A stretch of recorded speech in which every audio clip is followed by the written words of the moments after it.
Thrissur Ramavarmapuram Kerala police അക്കാദമിയിൽ വനിതാ ഉദ്യോഗസ്ഥയോട് ലൈംഗികാതിക്രമം കാട്ടിയ ഉദ്യോഗസ്ഥനെതിരെ കേസെടുത്തു. അക്കാദമിയിലെ ഓഫീസർ കമാൻഡന്റ് പ്രേമനെതിരെയാണ് കേസ്. ഇയാളെ അക്കാദമി ഡയറക്ടർ സർവീസിൽ നിന്ന് സസ്പെൻഡ് ചെയ്തു.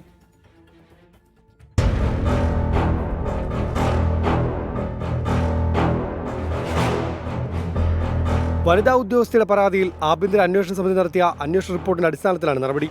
ഓഫീസർ കമാൻഡന്റ് പ്രേമനെതിരെയുള്ള ഉദ്യോഗസ്ഥയുടെ പരാതിയിൽ വിയൂർ പോലീസ് കേസ് രജിസ്റ്റർ ചെയ്തു. പരാതി ലഭിച്ച ഉടനെ പ്രാഥമിക അന്വേഷണം തുടങ്ങി. അതിവേഗത്തിലാണ് നടപടികളിലേക്ക് കടന്നത്. ഈ മാസം 18-നും 22-നുമാണ് ഉദ്യോഗസ്ഥരിൽ നിന്നും അതിക്രമം നേരിട്ടതെന്നാണ് യുവതിയുടെ പരാതിയിൽ പറയുന്നത്. ഉദ്യോഗസ്ഥരെതിരെ കടുത്ത നടപടി വേണമെന്നും അക്കാദമിയിൽ തുടരാനാകില്ലെന്നും മാനസികമായി ഏറെ പ്രയാസത്തിലാണെന്നും ഉദ്യോഗസ്ഥ ഡയറക്ടറെ നേരിട്ട് പരാതിയായി അറിയിച്ചിരുന്നു. പരാതി വന്നതിന് പിന്നാലെ ഇയാളെ ചുമതലകളിൽ നിന്നും മാറ്റി നിർത്തി ആഭ്യന്തര അന്വേഷണവും തുടങ്ങി.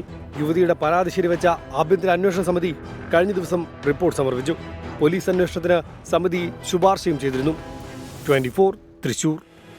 വിധി ദിനത്തിൽ 24 മാജിക് ജൂൺ 4 ചൊവ്വാഴ്ച രാവിലെ 5 മണി മുതൽ 24-ൽ.